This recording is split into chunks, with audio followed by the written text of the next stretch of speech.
When I was 14, I filled an entire notebook with terrible drawings of dragons. They weren't good. The proportions were wrong. The wings looked like deflated garbage bags. I never showed them to anyone. I didn't post them. I didn't even keep the notebook. And I've never been happier drawing in my life. Somewhere between then and now, something broke. Not my ability to draw. I can actually draw better now. What broke was my ability to do it without wondering if it was worth anything. This video is about that break, about how we went from doing things for no reason to being unable to do anything without one. Let me take you back to a time when hobbies were genuinely, beautifully pointless. You played guitar in your bedroom with no plan to start a band. You lifted weights with no intention of posting a before and after. You wrote poetry you'd never let anyone read. You played video games with no stream, no chat, no audience, just you and the game. There was no optimization, no metrics, no future payoff required. You weren't building a portfolio. You weren't developing skills. You weren't working toward anything. You were just there, present, absorbed, lost in it. And here's the thing we've forgotten. That was the entire point. Hobbies weren't for becoming someone. They were for disappearing for a while.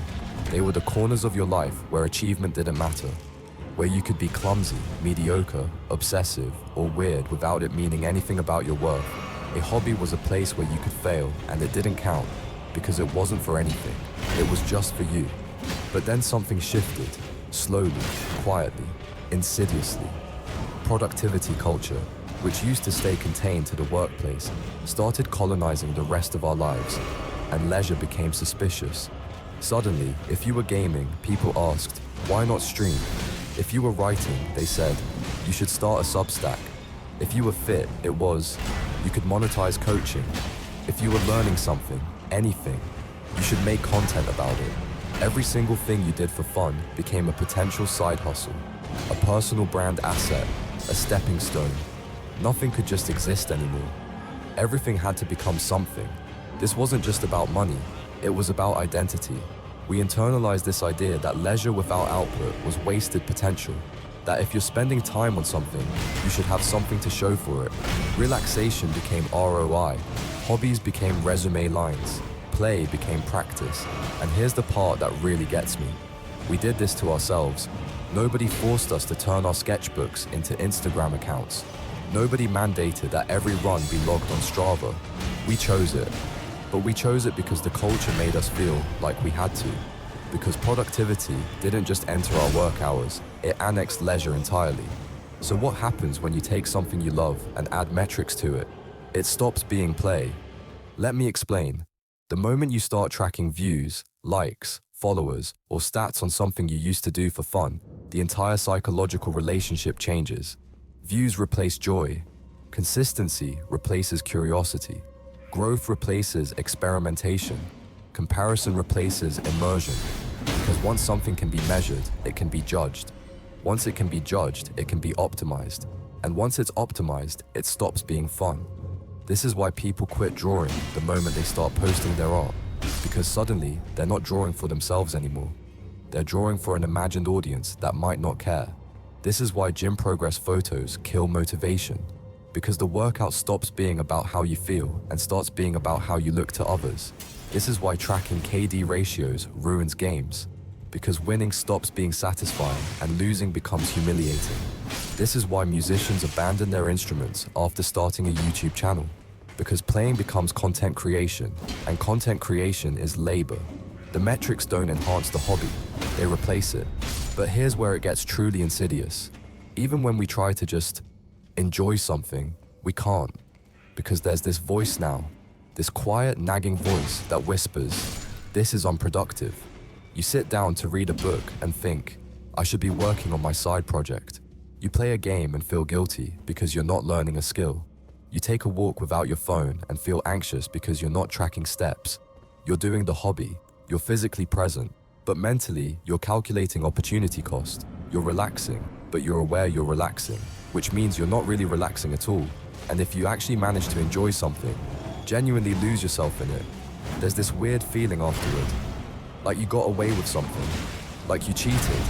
I used to think this was just me, that I was broken or burnt out or lazy. But then I started talking to people and I realized everyone feels this. We've all been trained to feel guilty for doing things that don't produce value.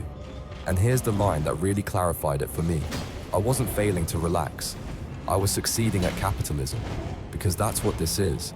This isn't a personal failure. It's not a character flaw. It's the logical endpoint of a culture that conditioned us to see ourselves as products that must constantly appreciate in value, where self-worth equals output, where rest is inefficiency, where hobbies are just pre-monetized labor. There's a specific kind of loneliness I've been feeling lately. It's hard to describe, but let me try. It's the feeling of doing something alone and realizing it feels incomplete. Not because the activity itself isn't enough, but because I've been so conditioned to externalize meaning that even private joy feels hollow without validation. I'll read something beautiful, and my first instinct is to screenshot it and share it. I'll have a thought and immediately start composing the tweet. I'll finish a workout and feel like it didn't count because I didn't post about it. And the worst part? I can't remember the last time I did something no one will ever know about. Think about that for a second. When was the last time you did something, created something, experienced something, learned something that exists only in your memory, that has no digital trace, no record, no audience? For most of us, the answer is we can't remember, because platforms trained us to externalize everything, to make our lives legible to others, to turn our existence into content. And in doing so, we lost something sacred. We lost the ability to have experiences that are just ours. Hobbies used to be that space, that private world where no one was watching and nothing had to be justified. But we can't access that space anymore. Not because we got lazy, not because we got boring, but because we couldn't stop imagining an audience. Even when we're alone, we're performing. And that's not living. That's auditioning for a life we're too busy curating to actually experience. So what do? I'm not going to give you a system.